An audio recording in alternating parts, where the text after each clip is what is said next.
Hello. How are you today?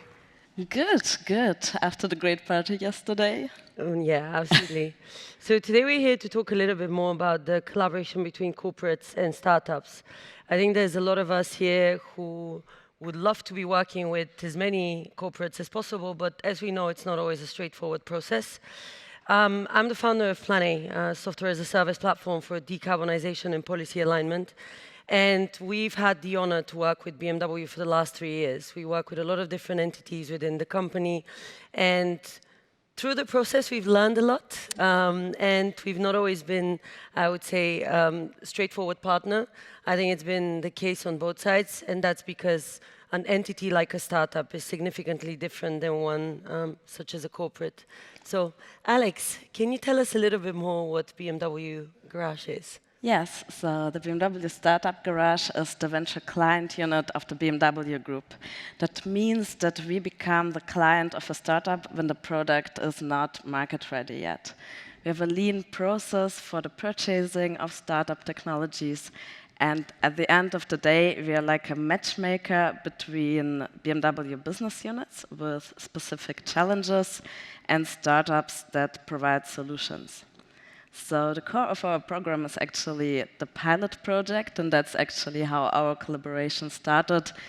But after the pilot project, there are so many challenges that startups are faced to. So maybe you can elaborate a little bit more about that.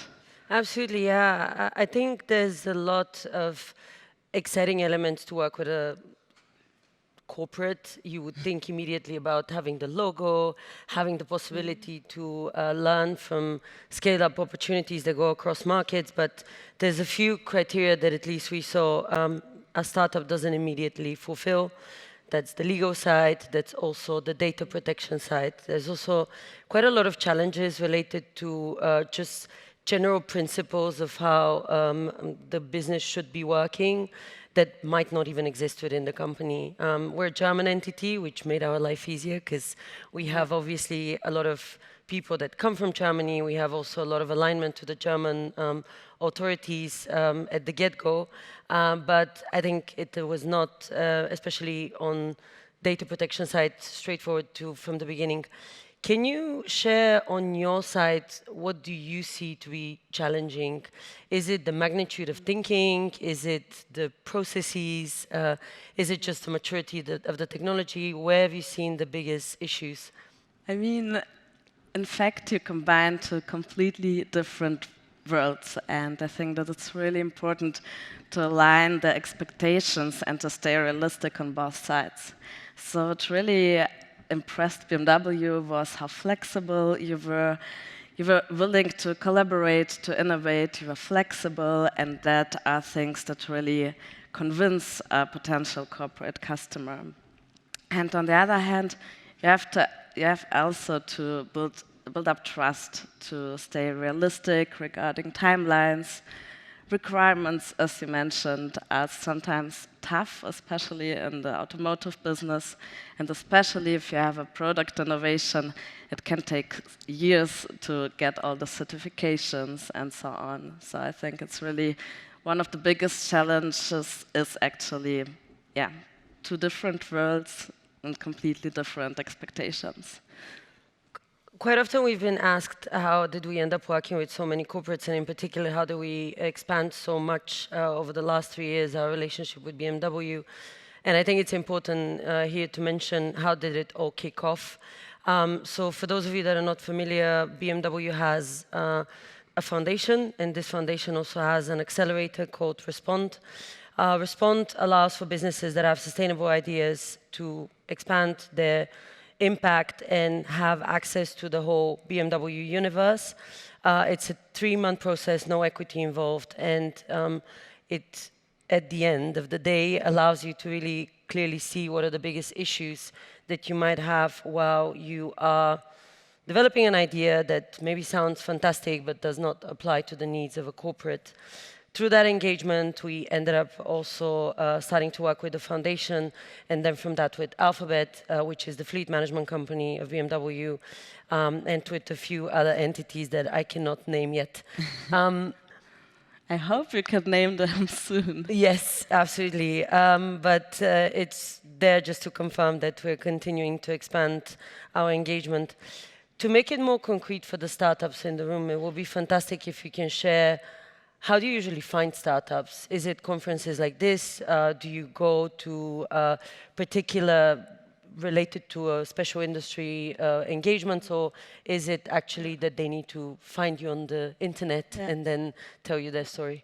So usually we work very close with our business units. That means that we try to keep an overview of the technical needs and technical white spots that BMW has at the moment.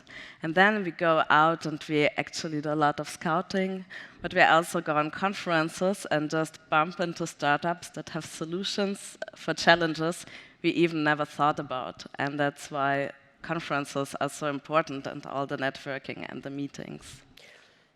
If I had to ask you about the distribution of this, you have a fantastic idea. I'm going to tell the story to the units that we have versus please solve a particular problem that we've identified and we're scouting startups for.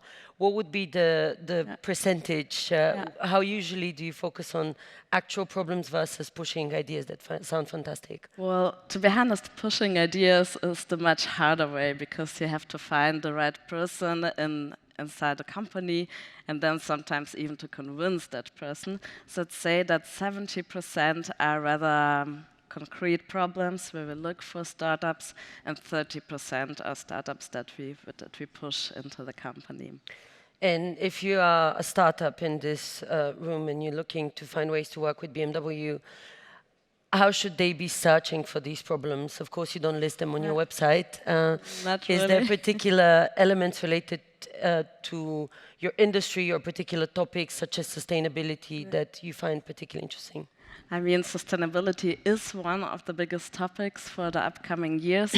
And still, many technologies, especially materials, are not as mature that we can really use them in our cars. So it's important to start quite early. But we're also looking at other industries or verticals.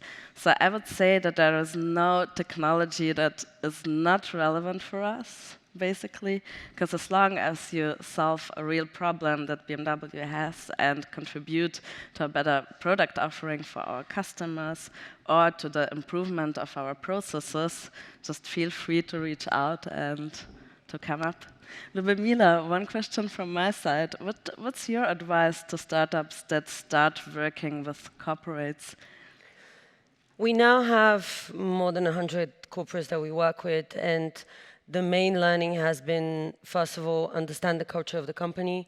I think working with BMW has been a demonstration that there could be a corporate that also has a very young, open-minded culture that really works on pushing itself to improve. I can only confirm how important sustainability it is to the whole organization, and it really is embedded into all of the different entities, units, and levels of the hierarchy. The second learning has been that you need to solve a problem that is particularly related to this industry surviving for the next decade. We work in sustainability, and what this means is that all of these business models are transforming at the moment significantly. And for those that are not transforming, that means they're not preparing for the future. If you pinpoint this kind of a problem, even if it's not part of the things that have been identified, you are allowing yourself to scale your engagement with the company quite fast. And the final bit is develop a personal relationship. It might sound like a cliche, but having the personal touch and the deep understanding of what drives these people to push these projects is what makes the biggest difference. Thank you so much, Alex. Thank you. Thank you.